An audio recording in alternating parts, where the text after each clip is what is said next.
Salut à tous. J'ai eu une altercation avec le célèbre Moralisateur Magazine.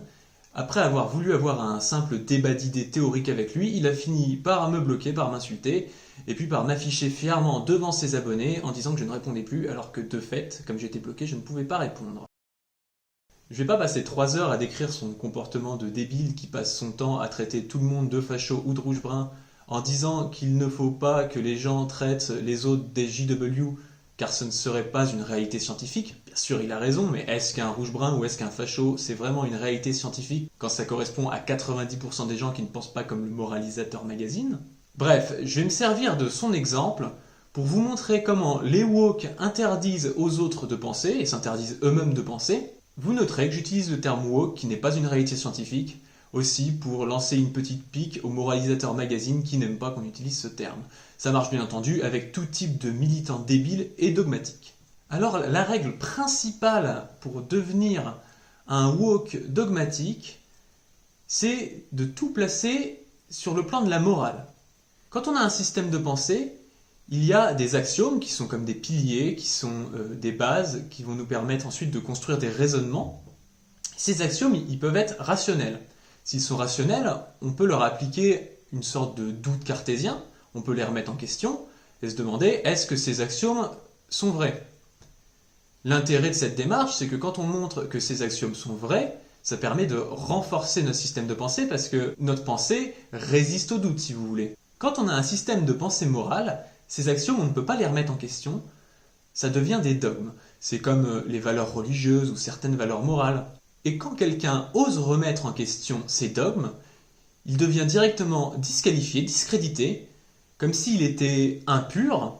Alors quand on est de gauche, ça devient un facho, et quand on est de droite, ça devient un JW, un communiste. Alors il y a ici de l'extrême gauche, des mecs des banlieues, de l'extrême droite, des syndiqués, des papis, même des touristes pris dans le truc. Grenade, grenade, ça, hop, grenade dans la gueule. Je vais prendre l'exemple qui m'est arrivé avec le Moralisateur Magazine.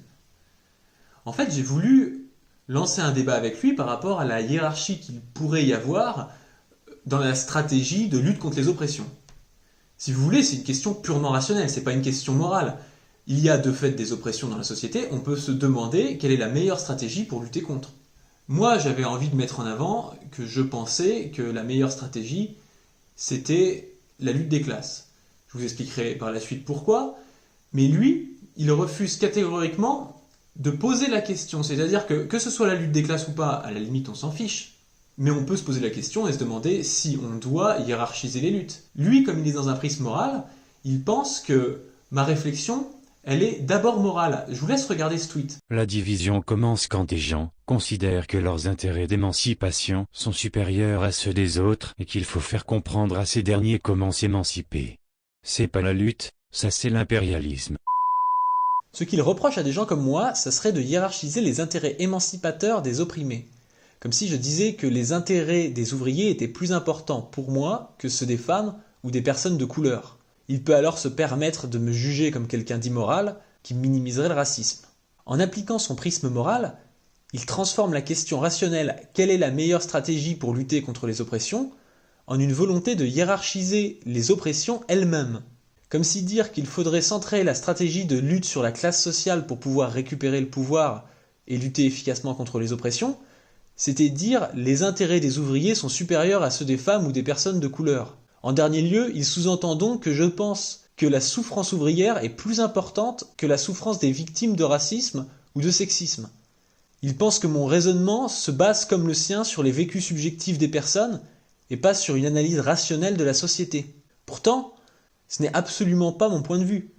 Si je pense que la question de la classe sociale est centrale, c'est parce que je pense qu'en dernier lieu, c'est elle qui dirige la société et non la question de la race ou celle du genre. Pour le dire de manière plus imagée, ce sont des puissances financières qui dirigent l'État. Par exemple, un lobbyiste peut acheter des entreprises clés, ou des leviers de contrôle comme les médias, ou verser des pots de vin pour influer sur la société. Et ce n'est pas le genre ou l'ethnie des lobbyistes qui leur donne un pouvoir social, mais bien leur fortune. Bon, là, je vous ai pris un exemple, et ça fait un petit peu marxisme simplifié, on pourrait croire que c'est un dogme. Donc pour montrer que ce que je dis par rapport à lui, ce n'est pas un dogme, je vais essayer de vous expliquer le raisonnement qu'il y a derrière. Quand Marx dit L'histoire de toute société jusqu'à nos jours, c'est l'histoire de la lutte des classes. C'est pas parce que c'est un vieux et qu'il oublie que ce serait aussi l'histoire de la lutte des races et la lutte des sexes. S'il veut mettre la lutte des classes en avant, c'est parce que derrière tout ça, il y a un raisonnement rationnel.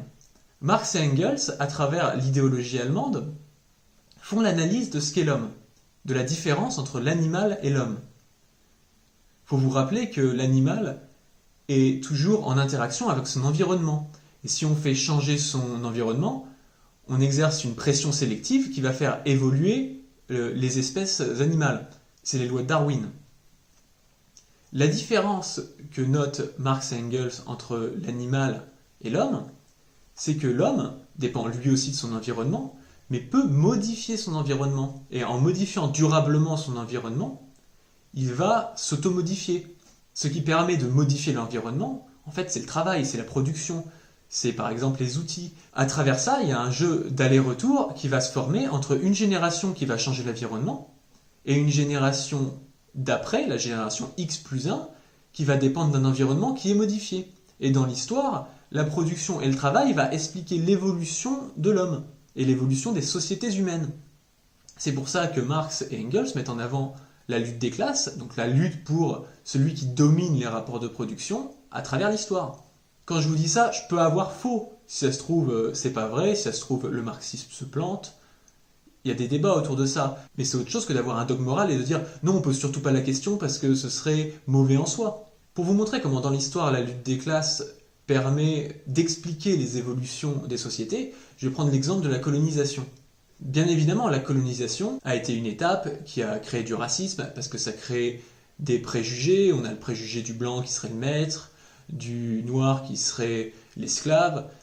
Et forcément, à travers le temps, ces préjugés restent plus ou moins et ça crée une racialisation des rapports entre les hommes. Mais ce que dit le marxiste, c'est que derrière la colonisation, c'est pas la volonté de blancs qui veulent soumettre des noirs, mais c'est la volonté de personnes qui veulent avoir des nouveaux endroits pour produire, des esclaves serviles qui veulent extorquer des minéraux, extorquer de l'or par exemple.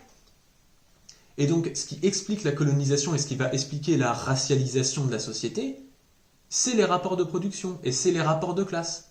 Alors bien sûr, ça ne veut pas dire que la lutte des classes suffit à résoudre le racisme, parce que même si le racisme a été créé par une nécessité qui est en dernier lieu productive, c'est devenu une réalité objective, tout comme la division sexuelle du travail a amené les femmes à avoir un travail domestique qui est spécifique, et résoudre la domination entre l'ouvrier et le bourgeois ou entre l'exploité et l'exploitant, ça ne résout pas la division sexuelle du travail.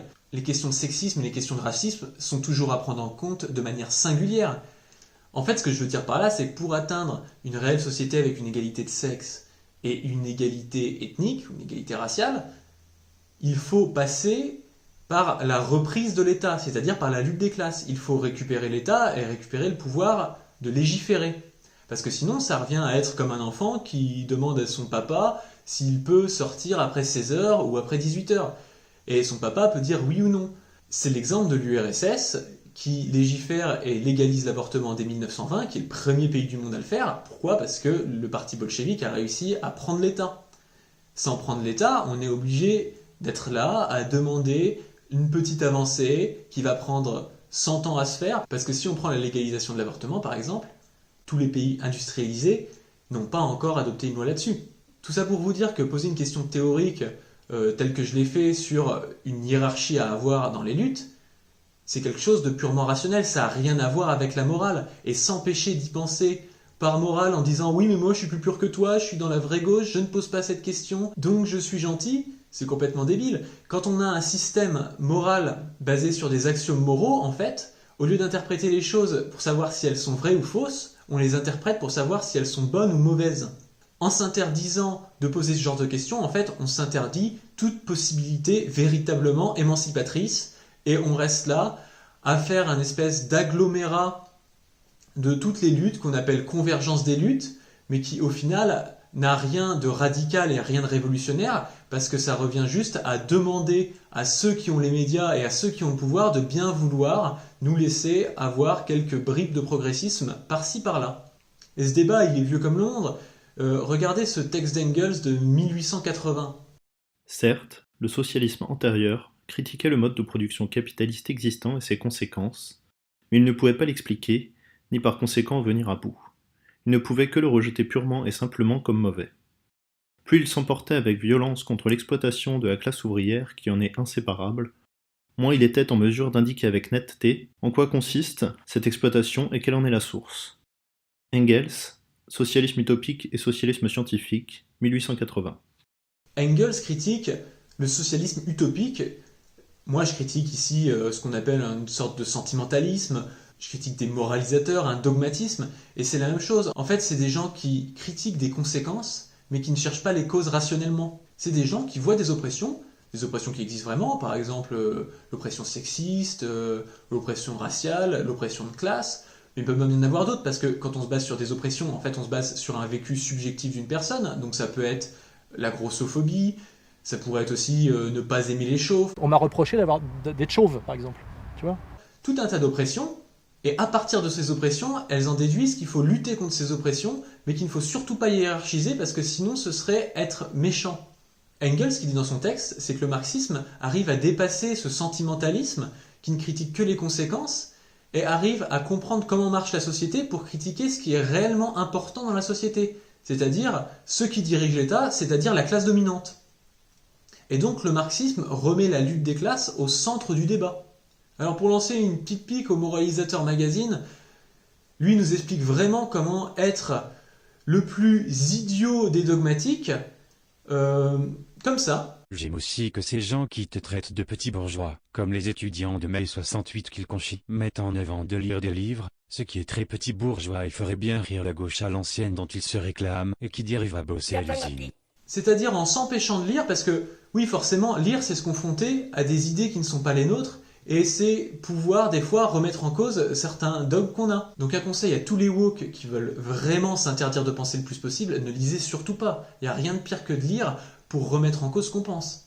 Restez dans votre monde où il n'y a que vous, la pure gauche, où vous finissez quasiment à être tout seul parce que des dogmes moraux, en fait, c'est personnel, donc il y a très peu de gens qui vont avoir exactement les mêmes que vous. Restez dans votre monde où tous ceux qui ne pensent pas sont des fachos ou des rouges-bruns, et ne lisez surtout pas. D'ailleurs, j'ai une petite question pour terminer, une question que j'aimerais adresser au Moralisateur Magazine. Est-ce que Marx et Engels, quand ils disent l'histoire est l'histoire de la lutte des classes, c'est-à-dire en excluant la lutte des races et la lutte des sexes, est-ce que Marx et Engels, c'est pas des rouges-bruns au final? Est-ce que c'est pas des fachos?